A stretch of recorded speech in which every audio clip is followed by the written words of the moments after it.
로마서는 다음 주부터 이제 또 로마서를 보고요. 지난주에는 이제 송년 설교를 같이 주일날 드렸고, 오늘은 신년 감사 예배 설교로 복 있는 사람, 복 받는 사람이 어떤 사람인가 함께 보기를 원합니다. 할렐루야. 자, 창세기에 보면은요, 하나님께서 인간을 지으시고 처음에 하셨던 말씀이 1장 27절 28절에 나와요. 자, 따로 찾지는 마시고 여기 스크린 보이는 분만 한번 같이 읽어볼게요. 자, 한번 제가 읽을게. 같이 한번 읽어봐요. 시작. 하나님이 자기 형상 곧 하나님의 형상대로 사람을 창조하시되 남자와 여자를 창조하시고 하나님이 그들에게 복을 주시며 하나님이 그들에게 이르시되 생육하고 번성하여 땅에 충만하라. 땅을 정복하라. 바다의 물고기와 하늘의 새와 땅에 움직이는 모든 생물을 다스리라 하시니라. 아멘. 할렐루야. 여러분, 하나님이 인간을 지으시고 가장 처음에 하셨던, 인간에게 하셨던 첫 말씀 27장 28절을 한마디로 요약하면 이렇게 됩니다. 너희들에게 복 주겠다 하시는 거예요. 할렐루야. 우리에게 뭘 주신다고요? 복 주시겠다 하시는 거예요. 그런데 그냥 두리뭉실하게 복 줄게 라고 끝난 게 아니에요. 구체적으로 이러이러한 복을 주겠다라고 하나하나 말씀하셨어요. 생육하고 번성하고 땅에 충만하고 땅을 정복하고 바다의 물고기와 하늘의 새와 땅에 움직이는 모든 생물을 다스리라. 할렐루야. 한마디로 하면 우리가 눈을 들어보는 모든 것들에 대하여 하나님이 인간에게 복으로 주셨다라는 거예요. 여러분, 복은요 하나님의 영역이에요. 여러분, 생각해 보면 우리는 복 받으세요 라고 얘기해요. 그렇죠? 복 받으세요 라고 얘기해요. 받으라는 것은 무언가 주는 사람이 있다는 거예요. 주는 분이 있다는 거예요. 그런데 여러분, 세상 사람은 누가 복 주는지 몰라요. 그래서 무당도 찾아가고요, 돌에게도 빌고요, 나무에게도 빌고요. 그래서 복 준다고 하면서 못 조심해라 못 조심해라 그러면 무서워 덜덜 떨고요, 그 말에 묶이고요, 그렇게 그냥 끌려다니면서 살아가는 거예요. 그런데 우리는 분명히 알아요. 복 주시는 분이 누굽니까? 하나님. 여러분, 제가 여러분들에게 말씀을 통하여 복을 준다면 그건 하나님께 받아서 주는 거예요. 제가 복을 만들어서 주는 게 아니에요. 여러분이 어떤 사람을 통하여 어떤 복을 받았다면 하나님께서 받아서 준 거예요. 하나님께 받아서. 여러분, 인간은 이 복을 만들 능력이 없습니다. 하나님만이 복을 주시는 분이신 거예요. 할렐루야. 그러면 하나님은 누구에게 복 주시기를 원하시는가? 그 복을 주시는 우리 하나님이 어떤 사람들에게 복을 주는가? 정답은 이겁니다. 우린 모두예요. 할렐루야. 사람을 지으시고 첫 말이 복 주겠다 하셨는데 그 말 속에는 어떤 사람들도 제외되거나 소외된 사람이 없어요. 하나님의 사랑하는 자녀들 모두에게 하나님은 복 주시기를 원하시는 거예요. 할렐루야. 여러분, 우리는 복 받기를 원합니다. 저도 늘 기도해요. 하나님, 제 목회에 복 주십시오. 저도 복 받기를 원해요. 그런데요, 우리들보다 더 복을 주시기를 원하시는 분이 하나님이에요. 이걸 아셔야 돼요. 하나님이 막 복 주시기 싫어가지고 복주머니를 막 욕심쟁이처럼 막 있다가 기도하면 하나 뺏어가지고 내가 복 받는 이런 게 아니고요, 우리가 복 받기를 원하는 것보다 더 하나님은 복 주시기를 원하세요. 왜냐하면 그분이 우리 아버지 되시기 때문에 그런 거예요. 여러분, 여기 중에 여러분들 자녀가 세상에서 깨지고 막 나쁜 일 당하다가 그냥 사라져서 없어지고 죽어버리기를 바라는 그런 부모가 어디 있어요? 하나도 없잖아요. 다 자식은 잘 되기를 바라죠. 자식은. 아니, 쟤는 잘 돼야 돼. 이유가 뭐야? 내 자식이니까. 이게 우리 이유 아닙니까? 하나님도 똑같아요. 우리 잘 되기를 원하세요. 복 받기를 원하세요. 예전에 제가 신학교 다닐 때 되게 멋있게 예수 믿는 게 이런 건 줄 알았어요. 하나님께 뭘 해드려야 되지, 뭘 달라고만 얘기하는 건 정말 무식한 신앙이고, 그렇게 믿는 것은 정말 1차원적이고, 이런 교류가 우리 신학 공부하는 신학도들 사이에 있었어요. 그래서 복 달라고 하고 복 받으라고 얘기하는 건 왠지 좀 샤머니즘 같고, 왠지 세상에 믿는 다른 종교랑 기독교랑 차이점이 없는 막 그런 생각이 제가 있었어요.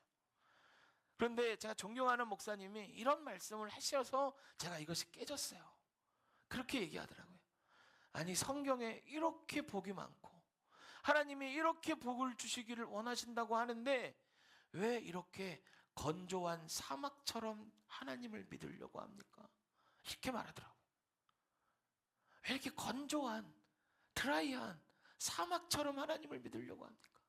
그분은 그렇게 복 주시기를 원하신다고 하시는데, 그러니까 여러분, 우리가 하나님께 복을 구하는 건 잘못된 게 아니에요. 왜냐하면 복은 하나님만이 주시는 분이시기 때문에 그래요.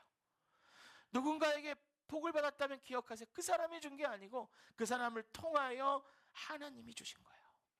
그래서 여러분, 이걸 기억해야 돼요. 공식처럼 해놔야 돼. 하나님은 복 주시는 분이다. 할렐루야. 하나님은 우리 모두가 복 받기를 원하신다. 할렐루야. 그래서 복은 누구에게 구하는가? 하나님께 구하는 거예요. 할렐루야. 여러분, 26년도에 하나님께 복을 구하는 저와 여러분 되시기를 축복합니다. 그 복 주시는 하나님의 풍성한 복을 모두 다 누리고 사는 저와 여러분 되시기를 주님의 이름으로 축복합니다. 할렐루야. 자, 오늘 시편의 말씀은 복 주시는 하나님이 어떤 사람, 우리 모두에게 복 주시기를 원하시는데, 누구는 복을 많이 받는 것 같은데 누구는 적게 받는 것 같고, 누구는 복과 상관없는 인생 사는 것 같고, 막 이런 사람이 혼재해 있잖아요. 그런데 정말 하나님이 복을 주는 사람의 삶은 어떤가에 대해서 시편 1편에 적어놓은 거예요. 그러니까 복 주시기 원하시는 하나님이 계세요. 이분은 저와 여러분들이 복 받기 원하는 것보다 더 우리를 복 주시기를 원하세요. 그런데 우리가 갖고 있는 악한 습관, 이런 하나님과 떨어지고 복 받지 못하는 그런 일들 때문에 복이 우리에게까지 오지 못하는 경우가 많이 있단 말이에요. 그래서 시편 1편에 이걸 설명해 놨어요. 어떻게 하면 복 받는가? 어떤 자가 복 받는 자인가? 이거를 설명서처럼 우리에게 알려주는 것이 시편 1편의 말씀입니다. 여러분, 시편 전체는요, 하나님을 만난 사람들이 내가 만난 하나님은 어떤 사람입니다 라고 고백한 것이 시편 전체의 말씀이에요. 시편이 전체 150편 가운데에 이런 놀라운 하나님에 대한 고백이요, 다 들어있는 거예요. 그래서 솔로몬, 다윗, 고라의 아들들, 세라, 아삽, 이 시편 저자들이요, 다 자기가 만난 하나님을 고백해 놨어요. 이 150편의 기록 중에 시편 1편의 내용이 이건 거예요.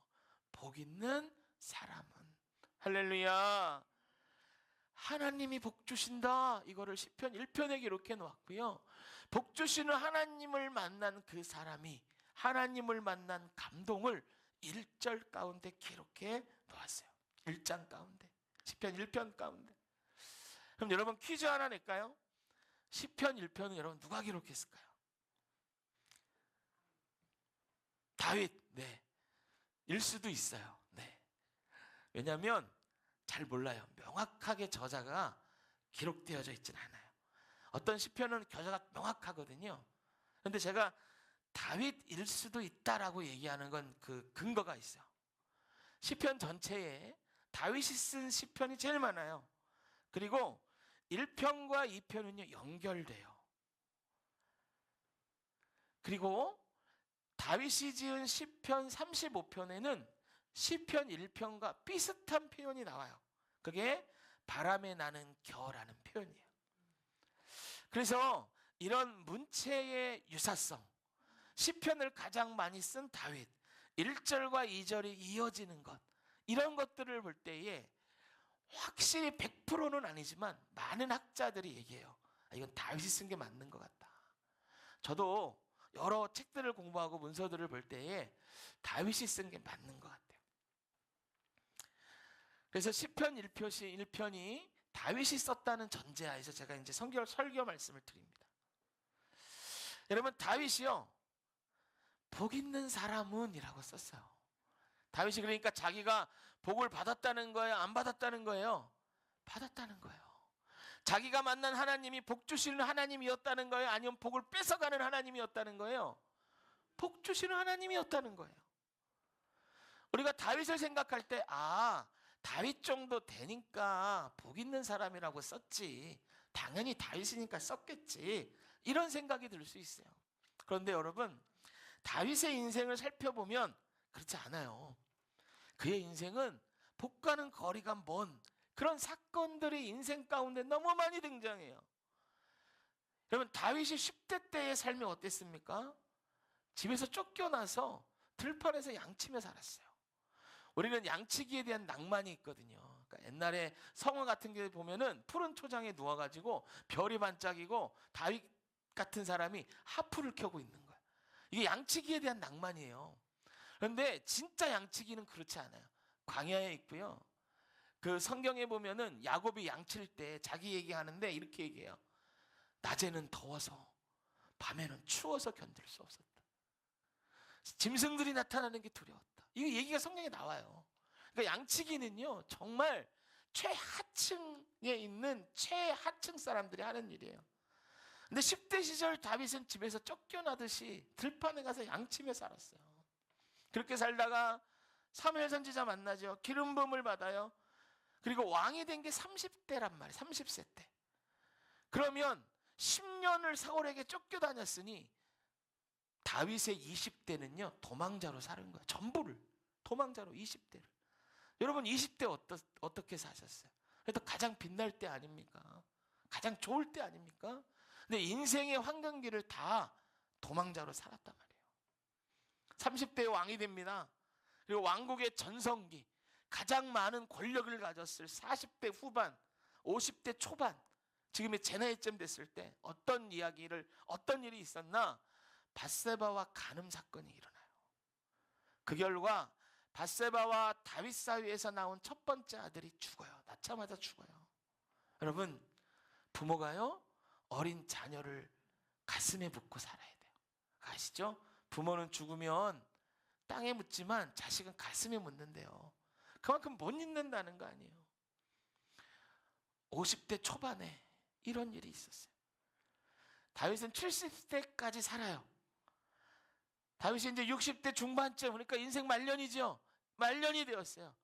그때 어떤 일이 있습니까? 30대 전후가 됐을 압살롬이 반란을 일으킵니다. 그 반란이 얼마나 날카로웠던지요, 다윗은 신발도 못 신고 울면서 도망쳐요. 자기 궁궐이세요. 그리고 반란을 진압하는 과정에서 압살롬이 죽습니다. 이게 60대 중반에 있었던 일이에요. 70대에 다윗이 죽어요. 그러면 다윗의 인생은 정말 이 사람이 복받은 사람이 맞나? 이렇게 생각할 수밖에 없는 인생이에요. 그런데 여러분, 시편 1편에서 다윗이 고백하는 것은 자기는 복 있는 사람이었다는 거예요. 왜요? 이유는 한 가지입니다. 복 주시는 하나님께서 그 인생에 함께 하셨기 때문이에요. 할렐루야. 그 하나님이 인생의 구비구비마다 돌보셨기 때문이에요. 그래서 인생의 굴곡에도 불구하고 자신은 복 있는 사람이라고 고백했던 거예요. 그러므로 시편 1편은 우리에게 이런 것 알려줍니다. 다윗처럼 굴곡진 인생 사는 사람이더라도 복 주시는 하나님으로 인하여 복된 인생 살 수 있다는 거예요.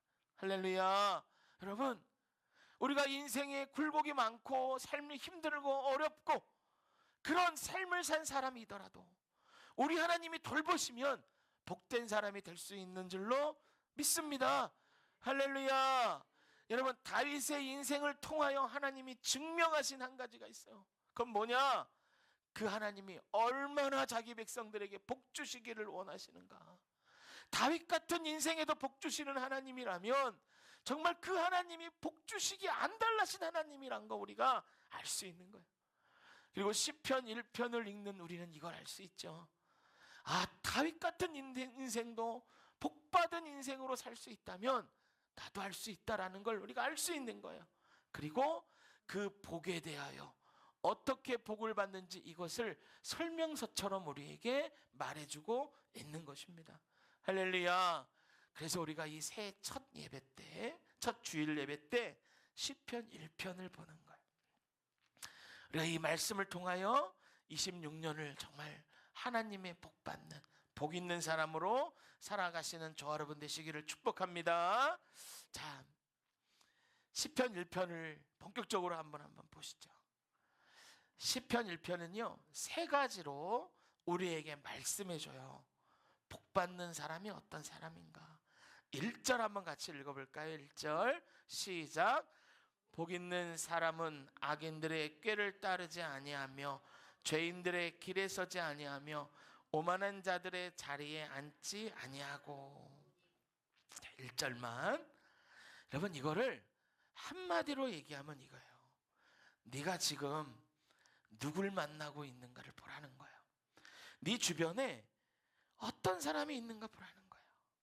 악인들과 함께하고 있지는 않는가, 죄인들과 함께 있지는 않은가, 오만한 자들과 함께 있지는 않는가 보라는 거예요.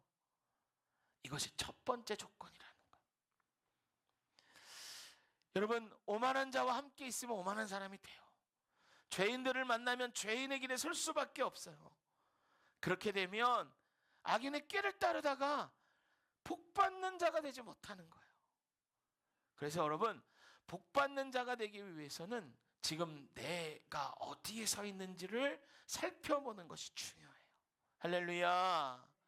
그래서 만남이 중요한 거예요. 만남이. 어릴 때는요, 이 만남이 거의 신적 영역에 속해 있어요.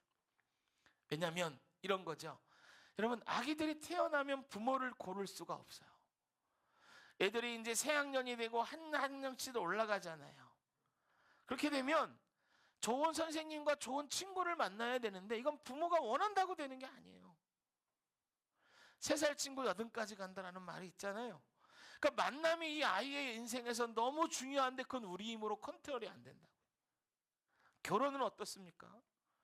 어떤 사람을 만나 결혼할지, 결혼 정년기에 우리 자녀들 옆에 누가 있을지 알 수 없어요. 그러니까 우리 힘으로 어쩔 수 없어요. 그래서 이건 신적 영역이에요. 그래서 여러분, 신적 영역에 대해서 우리는 뭐가 필요한가? 기도가 필요한 거예요. 하나님께 이 부분에 대한 복을 구하셔야 돼요. 여러분의 자녀, 자녀의 자녀에게 만남의 축복이 있도록 첫 번째로 기도하셔야 돼요. 특별히 학년이 바뀔 때 어린 자녀를 둔 여러분들은 더 기도하셔야 돼요. 좋은 선생님, 좋은 친구들 만나게 해주세요. 이 기도하셔야 돼요. 결혼 정년기, 또 결혼을 앞두고 있거나 결혼해야 되는 자녀들이 있으면 기도해야죠. 하나님, 좋은 자매, 좋은 형제 만나게 해주세요. 하나님, 예수 믿는 자 만나게 해주세요. 기도해야 되죠. 그래서 이 만남의 축복을 누리도록 해야 돼요. 복을 구하는 거 하나님 앞에. 그런데 좀 시간이 지나고 나이를 먹으면 이 만남의 영역에 대해서 우리가 선택할 수 있는 게 많아집니다. 그때에 지금 저 여러분들 같은 그때에는 어떻게 해야 되냐? 분별이 필요해요. 분별이. 지금 내가 이 자리에 어떤 자리인가? 내가 지금 어떤 자리에 앉아 있는가? 만약에 죄인의 길에 서고 있고 오만한 자의 자리에 앉아 있다면 빨리 벗어나야죠. 적극적인 이러한 제스처가 필요한 거예요. 이게 복 받는 사람의 첫 번째입니다. 두 번째, 복 받는 사람은 어떤 사람인가? 2절이에요. 2절을 한번 읽어봅시다. 시작. 오직 여호와의 율법을 즐거워하여 그의 율법을 주야로 묵상하는 자로다. 여러분, 복 받는 사람은 악인의 꾀를 즐거워하지 않습니다. 뭔가 불법적인 일을 즐거워하지 않아요. 무엇을 즐거워하냐? 여호와의 율법, 즉 하나님의 말씀을 즐거워합니다. 주님 말씀을 가까이 하고 주님 말씀을 묵상하는 거예요. 여러분, 내가 오만한 자리에 앉아 있어 지금. 근데 주변이 다 오만한 사람들이야.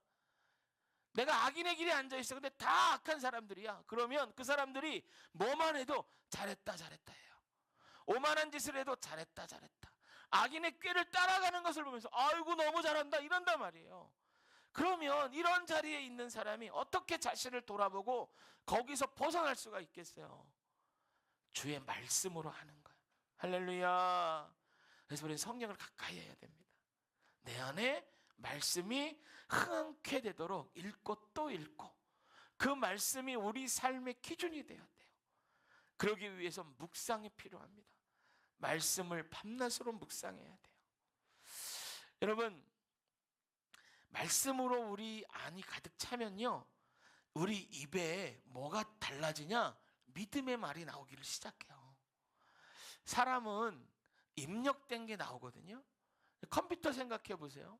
컴퓨터로 무슨 문서를 만들어요. 그리고 프린트하라고 딱 명령을 내렸어요. 그러면 프린터기에서 그 내장된 잉크를 가지고 문서가 이렇게 쭉 인쇄돼서 이렇게 나온단 말이에요. 그 주보도 제가 컴퓨터로 막 만들어요. 그리고 인쇄 명령을 내리면 인쇄기에서 이렇게 그 내장된 그 잉크로 쭉 해서 주보가 나와요. 그럼 생각해 봅시다. 여러분, 이게 입력된 게 나오는 겁니까? 아니면 인쇄기가 이걸 만드는 겁니까? 입력된 게 나오는 거예요. 입력된 게. 어떤 생각을 하느냐, 어떤 마음을 갖고 있느냐, 이게요, 사람의 말로 나오는 거예요. 말로. 그 생각과 마음에 입력된 게 말로 나오는 것입니다. 프린터기랑 똑같은 거예요. 여러분, 생각이 말이 되고 말은 언어가 되고요. 언어는 행동이 되고 행동이 반복된 게 습관이고요. 습관이 여러분 그 사람의 인격이 됩니다. 그 인격은 그 사람의 삶이 되는 거예요. 그게 인생이라고 말하는 거예요. 그러니까 우리 인생이 시작되고 결정되고 끝나는 그 모든 거는요, 뭐가 입력됐냐 여기서 나오는 거예요. 그래서 복 있는 사람이 되기 위해서는 말씀이 입력되게 하셔야 돼요. 할렐루야. 말씀이 입력되는 거예요.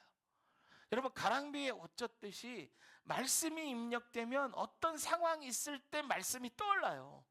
근데 입력된 말씀이 없으면 이거 어렵단 말이에요. 어떻게 해야 될지 모르고 헷갈리다가 오만한 자리에서 죄악의 길로 따라갈 수밖에 없단 말이에요. 그러니까 말씀을 주야로 묵상해야 할 줄로 믿습니다. 계속 말씀을 사랑하고 곁해줘야 돼요. 마지막 세 번째, 복받는 사람이 누군가? 자, 3절 읽어봅시다. 시작. 그는 시냇가에 심은 나무가 철을 따라 열매를 맺으며 그 잎사귀가 마르지 아니한 같으니 그가 하는 모든 일이 다 형통하리로다. 아멘. 할렐루야. 여러분, 이런 놀라운 복이 26년 저 여러분 가운데 있기를 주님의 이름으로 축복합니다. 축복합니다. 복받기 원하시는 사람만 한번 아멘 해봅시다. 할렐루야. 축복합니다. 여러분, 이런 놀라운 복. 여러분, 나무가 시냇가에 심겼어요. 그럼 말 다 했죠. 그렇지 않습니까? 그러면 이거는 그냥 뭘 해도 복만 받는 만사형통의 복을 말하는가? 비슷한데 아니에요. 만사형통은 덮어놓고 복받고 아무 고난도 없는 건데, 여러분, 이 시편을 쓴 다윗도 인생의 굴곡이 너무 많았잖아요. 그럼 시냇가에 심은 나무는 고난이 없는가? 다 좋지만 생각해 보세요. 시냇가에 심은 나무가 가장 위급할 때, 위험할 때가 언제예요? 홍수 났을 때. 홍수 났을 때. 물이 범람하면요, 시냇가에 심은 나무가 제일 위험해요. 자주는 아니지만.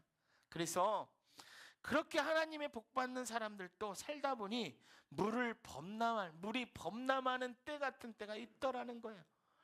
예수 믿는 사람도 고난받을 때가 있더라는 거예요.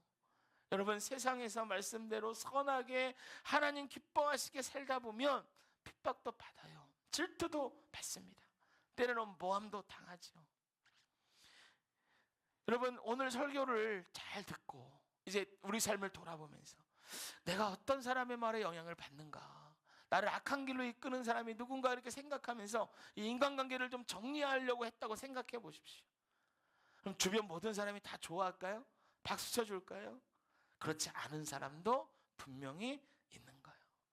이런 것들이 다 물이 범람하는 것 같은 일이에요. 그럼 어떻게 해야 되나? 물이 범람하는데 떠내려가거나 뽑혀지거나 쓰러지거나 넘어져 버려야 되나? 여러분, 시냇가에 심은 나무가 물이 범람할 그때에도 넘어지지 않고 휩쓸려가지 않는 방법이 있어요. 그게 뭐냐? 뿌리를 깊게 내리면 돼요. 할렐루야. 뿌리를 깊게 내리면 돼요. 여러분, 이 탑장어 뚝방길 가다 보면 그 한가운데 있는 나무 있거든요. 탑장어 물 내려가는데 한가운데. 여러분 여름에 물난리가 날 것 같고 댐이 위험하면 물을 방류하죠. 여러분 이 탑정호 방류할 때 가보셨어요? 저 이제 가끔 방류하면 막 구경하러 애들 데리고 가고 그랬거든요. 그러면 물이 어찌나 무서운지 막 안전한 데 있는데도 막 휩쓸려 내려갈 것 같아. 막 애들이 이렇게 그 탑정호 물 내려가는데 중간에 다리 하나 있잖아요. 지금 새로 다리 났고 또 옛날 다리 있는데 그 다리 난간에 쓰면 애들은 겁도 없어. 막 거기 서가지고 이렇게 보는데 저는 무서워. 야 내려와. 막 휩쓸려 갈 것 같아. 아니 그런데 그런 물이 막 내려오는데도 그 탑정호 중간에 있는 그 나무가 안 떠내려가더라고요. 아니 넘어지지도 않더라고. 그걸 견디며 성장하더라고. 왜 그래요? 이유는 한 가지예요. 뿌리 때문에 그래요. 뿌리가 깊어서 그런 거예요. 그러니까 뿌리가 깊으니까 홍수를 겪을수록 튼튼해지더라는 거예요. 안 떠내가려고 뿌리를 더 깊게 내리고 더 흙을 붙잡으니까요, 나무는 더 튼튼해지는 거예요. 여러분 예수 믿는 것도 똑같아요. 시냇가 예수님을 상징하죠. 복을 우리 하나님이 주시는 거니까 우리 예수님이 시냇가죠. 우리는 예수님 곁에서 깊게 뿌리 내리는 믿음이 사람들이 되어야 할 줄로 믿습니다. 할렐루야. 어떻게 하면 뿌리 내릴 수 있나? 디모데전서 4장 7절이야. 스크린 한번 보세요. 그 뿌리 내리는 방법이에요. 자, 같이 한번 읽어볼게요. 시작. 망령되고 허탄한 신화를 버리고 경건에 이르도록 내 자신을 연단하라. 연단하라. 이게 무슨 말이냐면 연습하라는 거야. 연습하라는 거예요. 연습은 잘하지 못하는 것, 익숙하지 못하고 어색한 것, 이것들에 대하여 계속하는 것, 익숙해질 때까지 이게 연습입니다. 경건에 이르도록 내 머릿속에 있는 허탄한 신화들이 버려지도록. 우리는 옛날부터 무속에 막 접이 있어가지고요, 무슨 것 하면 내가 잘못한 게 아닌가 이런 생각도 들고, 내가 지금 뭔가 좀 이상한 데 아니야? 막 이런 생각도 들 때가 있단 말이에요. 이런 허탄한 신화를 다 끊어버려. 그리고 경건에 이르는 연습을 하는 거예요. 계속 연습하는 거예요. 여러분 오늘 본문의 그 얘기에 대입하면 뭐예요? 뿌리 내리는 연습을 하라는 거예요. 여러분 1만 시간의 법칙이라는 게 있어요. 이게 뭐냐면 어떤 분야의 전문가가 되기 위해서는 1만 시간을 훈련해야 된다는 거예요. 여러분 1만 시간을 계산해 보면 이렇게 돼요. 하루를 24시간으로 계산하면 416일이에요. 416일. 근데 24시간을 모두 막 이런 연습을 할 수 없잖아요. 그래서 하루에 8시간을 연습한다 치면은 약 1250일이고, 이거를 연으로 계산하면 3년 5개월이에요. 3년 5개월. 그러니까 하루에 8시간씩 3년 5개월을 연습하면 어떤 한 분야의 전문가가 된다는 거예요. 근데 여러분 이 1만 시간의 법칙이 이야기하는 건 어떻게 하면 전문가가 될까 이것도 있지만 진짜 이야기는 따로 있어요. 그게 뭐냐? 꾸준한 노력 없이는 전문가가 될 수 없다는 거예요.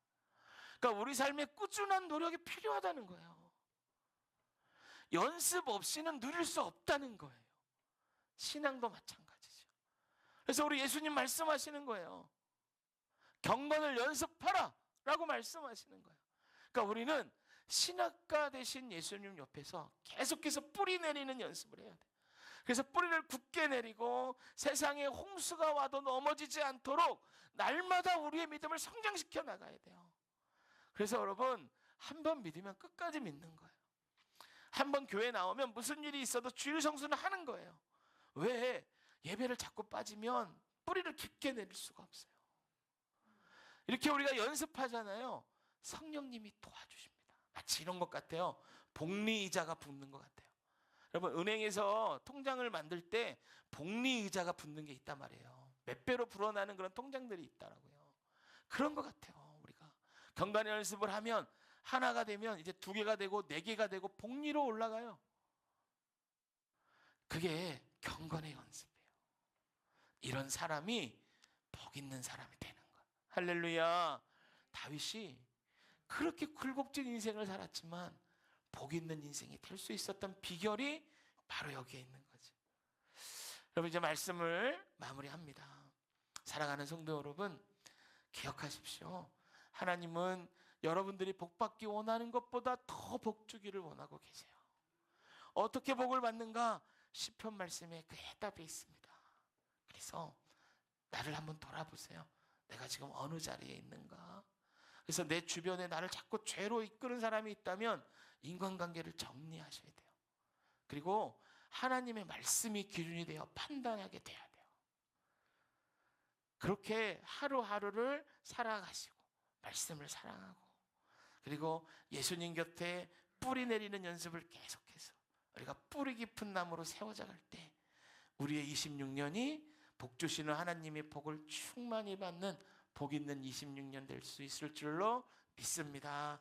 할렐루야. 말씀 기억하고 그런 복된 인생 살아가는 저 여러분 되시기를 축복합니다. 자, 이제 마지막으로 한번 서로 인사합시다. 복 받는 인생 되십시오. 우리 한번 인사하겠습니다. 복 받는 인생 되십시오. 복 받는 인생 되십시오. 할렐루야. 기도하겠습니다.